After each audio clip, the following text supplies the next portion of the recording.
এই মাসে স্পন্সর থেকে কত টাকা পেলাম বা কত টাকা ইনকাম করলাম? স্পন্সর হচ্ছে ইউটিউবের একটা বেসিক ইনকাম সাইট। মানে আপনি যদি ইউটিউবের মাধ্যমে একটু পপুলার হতে পারেন, তাহলে স্পন্সরের অভাব হবে না বা স্পন্সর থেকে ইনকাম শুরু করতে পারবেন। আমরা যারা বর্তমান সময়ে ইউটিউবিং করে থাকি, মেক্সিমাম কনটেন্ট ক্রিয়েটর কিন্তু স্পন্সরের মাধ্যমে ইনকাম করে থাকি। দেখুন, মনিটাইজেশন ছাড়াও ইউটিউব থেকে বিভিন্নভাবে ইনকাম করা যায়। তার ভিতরে স্পন্সর হচ্ছে খুবই গুরুত্বপূর্ণ। স্পন্সর হচ্ছে ব্র্যান্ড প্রমোশন বা কোনো কিছুকে প্রমোশন করা, এটাকে আমরা স্পন্সর বলি।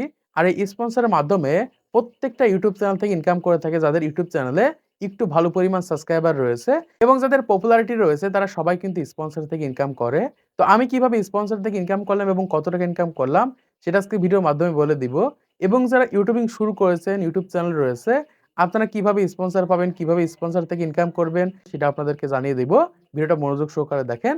প্রথমত, যদি আপনার একটা ইউটিউব চ্যানেল থাকে আর সেই ইউটিউব চ্যানেলে গড় এভারেজে ভালো পরিমাণ ভিউজ আসে। আপনার ইউটিউব চ্যানেলে কত সাবস্ক্রাইবার রয়েছে এটা ম্যাটার না। আপনার ইউটিউব চ্যানেলে কত ভিউজ আসছে। মানে ভিডিও আপলোড করলেই প্রত্যেকটা ভিডিওতে কত ভিউজ আসছে এটার উপর ভিত্তি করে কিন্তু কোম্পানি আমাদেরকে স্পন্সর দিয়ে থাকে। এখন আপনি আপনার চ্যানেলের দিকে তাকান, দেখেন আপনার প্রত্যেকটা ভিডিওতে কেমন ভিউজ আসে। যদি এরকম ভিউজ এসে থাকে যে আপনার একটা ভিডিওতে ১০,০০০ ভিউজ হয়েছে আর বাকি ভিডিওতে ১০টা, ২০টা, ৩০টা ভিউজ আসছে। আবার দেখা যাচ্ছে এরকমভাবে ভিডিও আপলোড করছেন, আবার একটা ভিডিওতে ৫০,০০০ ভিউজ হয়েছে। আর বাকি যে ভিডিওগুলো আপলোড করেছেন ১০০-১৫০ ভিউজ আসছে। এইরকম যদি হয়ে থাকে এই ক্ষেত্রে কিন্তু আপনার সেই সকল ইউটিউব চ্যানেলের মাধ্যমে স্পন্সর কম পাবেন বা কোম্পানি স্পন্সর করাবে না। এজন্য অবশ্যই আপনাদের ইউটিউব চ্যানেলে গড় এভারেজে ভালো ভিউজ আসা লাগবে। মানে দেখা যাচ্ছে আপনাদের ইউটিউব চ্যানেলে আপনি লং ভিডিও আপলোড করেন, প্রত্যেকটা ভিডিওতে ১,০০০ করে ভিউজ আসে। মানে ভিডিও আপলোড করলেই প্রত্যেকটা ভিডিওতে ১,০০০ ভিউজ আনতে পারেন। এই ক্ষেত্রে আপনি সেই সকল চ্যানেলের মাধ্যমে স্পন্সর করতে পারবেন। অথবা আপনাদের ইউটিউব চ্যানেলে ভিডিও আপলোড করলে প্রত্যেকটা ভিডিওতে ১০,০০০ করে ভিউজ আসে। এই ক্ষেত্রে আপনি ভালো টাকা ইনকাম করতে পারবেন স্পন্সরের মাধ্যমে। তাহলে খুবই গুরুত্বপূর্ণ হচ্ছে প্রত্যেকটা ভিডিওতে বা গড় এভারেজে ভালো পরিমাণ ভিউজ আনা। যদি গড় এভারেজে ভালো পরিমাণ ভিউজ আসে তাহলে 100% আপনাদের সেই সকল ইউটিউব চ্যানেলের মাধ্যমে স্পন্সর পাবেন। দ্বিতীয় যেটা খুবই গুরুত্বপূর্ণ সেটা হচ্ছে ক্যাটেগরি। মানে আপনি কোন নিশে বা কোন ক্যাটেগরিতে কনটেন্ট তৈরি করেন। দেখুন, ইউটিউবে ১৫ টা ক্যাটেগরি রয়েছে। আপনি কোন ক্যাটেগরিতে কনটেন্ট তৈরি করছেন, এক ক্যাটেগরিতে কিন্তু এক ধরনের স্পন্সর এসে থাকে। এখন আপনার ক্যাটেগরি অনুযায়ী কিন্তু আপনার ইউটিউব চ্যানেলে স্পন্সর আসবে। যেমন বর্তমান সময়ে যে টেক ভিডিও তৈরি করে, এদের দেখা যায় বিভিন্ন সময় বিভিন্ন ধরনের ওয়েবসাইট, অ্যাপ্লিকেশন বা বিভিন্ন ধরনের প্রোডাক্টের কিন্তু স্পন্সর এসে থাকে। যারা গেমিং ভিডিও তৈরি করে থাকে, এদের দেখা যায় ছোট, ছোট গেমের স্পন্সর গুলো এসে থাকে বা বিভিন্ন ধরনের গেমিং প্রোডাক্টের স্পন্সর এসে থাকে। যারা বর্তমান সময়ে ব্লগ ভিডিও তৈরি করে থাকে, এদের দেখা যায় বিভিন্ন ধরনের রুমের ভাড়ার স্পন্সর এসে থাকে।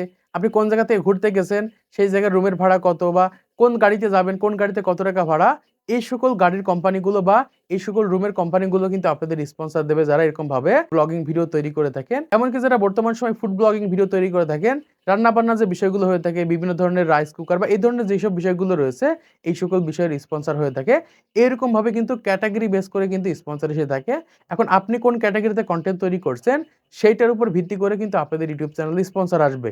মানে হতে পারে সেটা প্রোডাক্টের, হতে পারে কোনো ওয়েবসাইটের, হতে পারে কোনো অ্যাপ্লিকেশন বা এরকমভাবে যেকোনো জিনিসের স্পন্সর হতে পারে।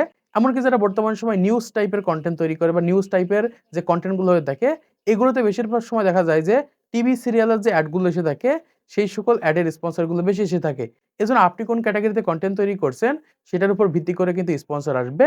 এজন্য ৩ নম্বর যেটা থাকে খুবই গুরুত্বপূর্ণ সেটা হচ্ছে আপনাদের ভিডিওর ভিতরে আপনাদের বিজনেস ইনকোয়ারি মেইল দিতে হবে বা হোয়াটসঅ্যাপ নাম্বার দিতে হবে। মানে আপনার ভিডিওগুলো যখন কোন কোম্পানির সামনে যাবে, তারা কিন্তু আপনার সাথে কনট্যাক্ট করার চেষ্টা করবে। মানে আপনার ভিডিওতে ক্লিক করার পর আপনার ভিডিওর ডেসক্রিপশন বক্সটা চেক করবে। সেখানে কোনো প্রকার বিজনেস ইনকোয়ারি মেইল আছে কিনা বা হোয়াটসঅ্যাপ নাম্বার আছে কিনা এটা কিন্তু তারা চেক করবে। বেশিরভাগ কোম্পানিগুলো কিন্তু বিজনেস ইনকোয়ারি মেইলের মাধ্যমে যোগাযোগ করে থাকে। এরকমভাবে আপনাদের ভিডিওতে কিন্তু বিজনেস ইনকোয়ারি মেইল সেট করবেন। প্রত্যেকটা বড়, বড় ক্রিয়েটর কিন্তু এটা সেট করে থাকে স্পন্সরের মাধ্যমে ইনকাম করার জন্য বা স্পন্সর নেওয়ার জন্য। এজন্য বলব আপনাদের ভিডিওতেও কিন্তু এরকমভাবে আপনাদের একটা third party business enquiry mail set করে দিবেন। সেই মেইলের মাধ্যমে কিন্তু কোম্পানি আপনাদের সাথে যোগাযোগ করবে। যখন যোগাযোগ করবে তখন কিন্তু এরকমভাবে বিভিন্ন কোম্পানির মেইল আসবে।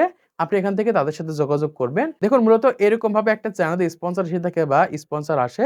তো এই সকল কাজগুলো কমপ্লিট করার পরে যে যখন আপনাদের ইউটিউব চ্যানেলের জন্য স্পন্সর আসবে, আপনারা মেইলটা চেক করবেন, দেখবেন যে কোন কোম্পানি মেইল করেছে কিনা। তখন সেই সকল মেইলে আপনারা ক্লিক করবেন। ক্লিক করার পর তাদের সাথে যোগাযোগ করবেন এবং তাদের সাথে কনট্যাক্ট করবেন। তো এরকমভাবে মূলত একটা ইউটিউব চ্যানেল স্পন্সর এসে থাকে বা স্পন্সর থেকে আমরা ইনকাম করে থাকি। তো এখন আসি আমি এই মাসে কয়টা স্পন্সর নিয়েছি এবং কয়টা স্পন্সর থেকে ইনকাম করেছি কত টাকা সেটা আপনাদেরকে জানিয়ে দিচ্ছি। প্রথমত, এই মাসে প্রায় আমাদের ৩০ টা মতো স্পন্সর আসে। আমি ৩০ টা স্পন্সরে কিন্তু আমি এখান থেকে রেসপন্স পাইনি। মোটামুটি আমার ২ টা ইউটিউব চ্যানেল থেকে ৫ টা স্পন্সর থেকে আমি কাজ করেছি বা ৫ টা স্পন্সর কনটেন্ট তৈরি করেছি। প্রথম যে স্পন্সর কনটেন্টটা তৈরি করেছি সেটা হচ্ছে লিঙ্ক শেয়ার। এআই ভিডিওতে এআই ওয়েবসাইট শেয়ার করেছি। আর ৪ টা যে স্পন্সর নেই এটা হচ্ছে ডেডিকেটেড স্পন্সর ভিডিও, মানে অলরেডি তাদের জন্য একটা করে ভিডিও তৈরি করে YouTube চ্যানেলে আপলোড করেছি। মোটামুটি এরকমভাবে ৫ টা স্পন্সর নিয়েছি। আমি ভিডিওগুলো দেখাচ্ছি না, এক্ষেত্রে সমস্যা হতে পারে। তো টোটাল ৫ টা স্পন্সর থেকে মোটামুটি আমাদের ১৫K মতো ইনকাম হয়েছে। এখান থেকে আপনারা দেখতে পাচ্ছেন। সম্পূর্ণ কিন্তু আমরা বিকাশ এবং ব্যাংকের মাধ্যমে নিয়েছি এবং আরো কিছু স্পন্সর রয়েছে যেগুলো বাইরের দেশের হওয়ার কারণে আমরা কিন্তু পেমেন্ট নিতে পারছি না, বা ইন্ডিয়ান একটা স্পন্সর ছিল সেই পেমেন্ট আমরা নিতে পারি। এরকমভাবে আরো অনেক কোম্পানি রয়েছে বাইরের দেশের, যে সকল কোম্পানির সাথে আমরা কন্ট্যাক্ট করছি ঠিকই, পেমেন্টের সমস্যার কারণে কিন্তু আমরা তাদের সাথে কাজ করতে পারছি না। পেপাল না থাকার কারণে কিন্তু আমাদের মতো কনটেন্ট ক্রিয়েটর এবং যারা ফ্রিল্যান্সার রয়েছে এদের কিন্তু বিভিন্নভাবে বিভিন্ন রকমের সমস্যা হচ্ছে। এরকমভাবে মোটামুটি আমি স্পন্সর থেকে এই মাসে এই কয় টাকা ইনকাম করেছি। তো আশা করছি আপনারা বুঝতে পেরেছেন বর্তমান সময়ে স্পন্সর থেকে কিভাবে ইনকাম হয়ে থাকে এবং কিভাবে আমি ইনকাম করেছি। তো আজকে এই ভিডিওর মাধ্যমে আপনারা অনেক কিছু শিখতে পেরেছেন, জানতে পেরেছেন, বুঝতে পেরেছেন। তো ভিডিওটা যদি ভালো লাগে থাকে তাহলে অবশ্যই লাইক করে দিবেন, চ্যানেলটিকে সাবস্ক্রাইব করে দিবেন পরবর্তী আরো ইনোভেশন টিপস এর ভিডিওগুলোকে দেখার জন্য।